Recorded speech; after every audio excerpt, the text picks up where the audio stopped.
ఇప్పుడు ఆయన కట్టిన స్థలాలు మేము ఉన్నాం సార్.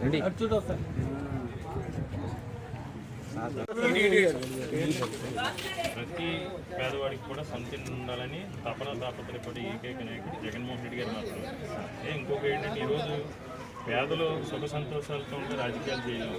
పేదలు కష్టాల్లో ఉంటే అరకొరిస్తే రాజకీయాలు అది మీరు గ్రహించండి. ఎన్నికలు వస్తాయి, వెళ్తూ ఉంటాయి. ఈరోజు పేదరికాన్ని పూర్తిగా నిర్మూలించాలి. ఏదో ఆ స్థాయిలో ఇచ్చి పావనాలు ఇచ్చి కాదు, నిర్మూలించాలంటే విద్య, ఆరోగ్యం, ఉపాధి. ఈరోజు ఎదుర్కొంటే ఈనాడు మా సంస్థాపన చేశారు. 14 నెలలు చూస్తారు. ఎలా 14 నెలల్లో కంప్లీట్ అవుతుంది. మీకు ఈ గది ₹1 కోటి కడుగుతారు. నేను చెప్పేది కాదు, ఈ బార్స్ ₹1 కోటి కడుగుతారు. రేపు పొద్దున ఈనాడు కంప్లీట్ అయితే అంత డిమాండ్. ఇది 15,000 అద్దె కడుగుతారు. అలాంటి పరిస్థితులు ఈరోజు జగన్మోహన్ రెడ్డి గారు అభివృద్ధి చేసి చూపించారు. అందరూ మీరు ఒక్కరే కాకుండా 10 మందికి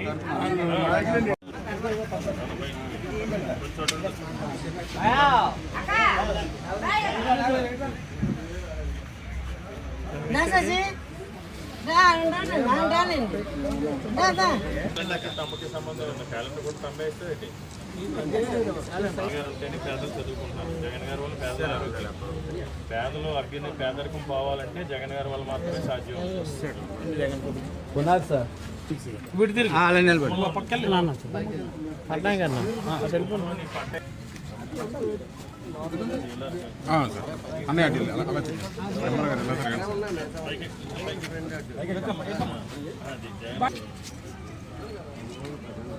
ఓకే సార్, అది కాదు, ఇదో ఇదో సార్.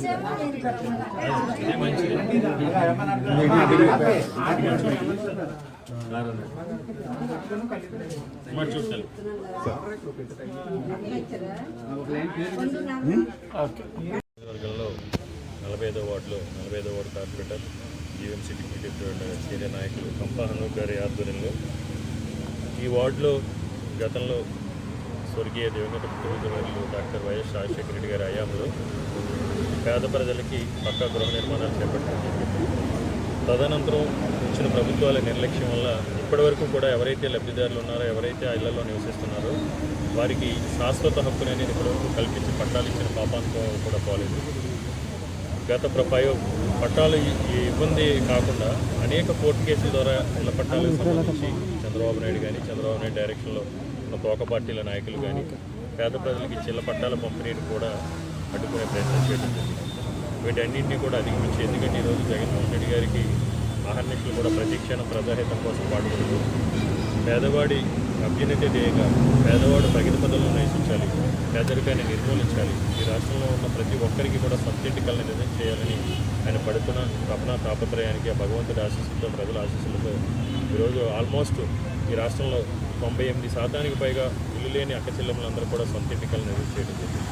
అందులో భాగంగా ఈరోజు ఇక్కడ గతంలో ఉన్న శివశంకర్ రజక కాలనీకి సంబంధించి కానీ, సంతోష్ మాత కాలనీ కానీ, అదేవిధంగా గత ప్రభుత్వం నిర్లక్ష్యం చేయబడి గతంలో ఇక్కడ ఉన్న శాసనసభ్యులు నిర్లక్ష్యం వల్ల కేవలం వ్యాపార ద్వారంతో నియోజకవర్గం ఎమ్మెల్యేగా ఉండి కూడా నియోజకవర్గానికి సంబంధించిన టిట్కోయిల్కి సంబంధించి చొరవ తీసుకుపోగా అదే ఎమ్మెల్యే ఈ ఉత్తరాంధ్రలో సుమారు 4,000 నుంచి 5,000 టిట్కోయిల్ కాంట్రాక్ట్ చేపట్టడం జరిగింది. ఆ ఎమ్మెల్యే ఎవరనేది కూడా మీ అందరికీ కూడా తెలిసిందే. స్థానికంగా ఉన్న ఈ ప్రాంతంలో ఉన్న ప్రజలకి టెండర్ వేయకుండా ఈ ఉత్తరాంధ్ర ప్రాంతంలో ఉన్న వేలాది ఇళ్ళకి ఆయన టెండర్ వేసి కాంట్రాక్టులు దక్కించుకుని ఇళ్ల నిర్మాణం చేయడం జరిగింది మాజీ శాసనసభ్యులు. ఏది ఏమైనా జగన్మోహన్ రెడ్డి గారి సంకల్పం ఈరోజు ప్రజల అభిలాషకి, ఆకాంక్షలకు అనుగుణంగా నడవాలనేది. అందులో ఈరోజు మేము పట్టాలు ఇవ్వడం అనేది చాలా సంతోషం. ఎందుకంటే మాకు ఆ గౌరవం, ఆనందం మాకు దక్కింది. ఈరోజు చూసాం కొంతమంది వాళ్ళ కళ్ళల్లో ఆనందం. ఎందుకంటే ఇల్లు అనేది అసామాన్య విషయం కాదు.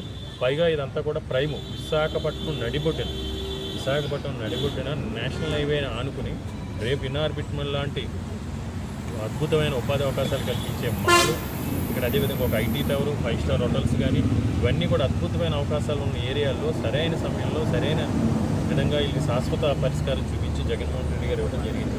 అంతేకాదు ఈ కాలనీకి సంబంధించి చిన్న చిన్నగా సమస్యలన్నీ కూడా ఉన్నాయి. వాటన్నింటినీ కూడా రేపు రాబో రోజులన్నింటినీ కూడా పరిశీలించి వీళ్ళు సుఖంగా మెరుగైన మౌలిక వసతులతో సుఖజీవనం సాగించే విధంగా, అంతేకాకుండా ఇక్కడ ఈ ప్రాంతంలో ఉన్న ఇళ్లలో ఉన్న ప్రతి ఒక్కరికి కూడా ఇనార్బిట్మాల్లో రేపు ఉపాధి కల్పించే విధంగా, ఎందుకంటే జగన్మోహన్ రెడ్డి గారు కూడా చెప్పడం జరిగింది స్థానికులకే 175 ఉద్యోగాలు ఇవ్వాలని, 75%. తప్పకుండా ఈ ప్రాంతంలో ఉన్న ప్రతి ఒక్కరికి కూడా ఎక్కడికో కాలినడకని వెళ్ళి ఉద్యోగం చేసుకొచ్చే విధంగా రేపు జగన్మోహన్ రెడ్డి గారి సారథ్యంలో మళ్ళీ ప్రభుత్వం తప్పకుండా వస్తుంది. వచ్చిన తర్వాత మీ అందరికీ కూడా ఉపాధి కల్పిస్తామని హామీ ఇస్తూ ఈ అవకాశం కల్పించిన జగన్మోహన్ రెడ్డి గారికి ధన్యవాదాలు తెలియజేసుకుంటూ ఈ కార్యక్రమంలో పాల్గొన్న అనూప్ గారికి, అదేవిధంగా వార్డు అధ్యక్షులు పైడి రమణ గారికి, ముఖ్యంగా ఎంఆర్ఓ గారు కూడా చాలా ఎప్పటికప్పుడు ఆయన వీళ్ళందరి చేత కూడా కట్టించండి, అందరూ కూడా ఇద్దామని చెప్పడం జరిగింది. ఈ నాయకులకి, కాలనీ నాయకులకి, రమణ గారికి కావచ్చు, అదేవిధంగా సత్యనారాయణ గారికి కావచ్చు, అదేవిధంగా అందరికీ లోకల్గా ఉన్న ప్రతి ఒక్కరికి కూడా ధన్యవాదాలు. మొత్తం అందరికీ ఇస్తాం. ఎవరైతే గతంలో ఓటీఎస్ ద్వారా పెండింగ్ ఉన్నాయో వాళ్ళకి ఇచ్చాం. 100% లబ్ధిదారులు అనేవారు ఎవరైతే ఉన్నారో, నిజమైన అర్హులు ఎవరైతే ఉన్నారో అందరికీ కూడా రేపు 5వ తారీఖు కల్లా 100% కూడా ఏఎస్ఆర్ నగర్ కానీ, చిట్టుబాబు కాలనీ కానీ, సంతోష్ మాత కాలనీ కానీ, శివశంకర్ కాలనీ కానీ అందరికీ కూడా 5వ తారీఖులో అందరికీ కూడా అందజేస్తారు.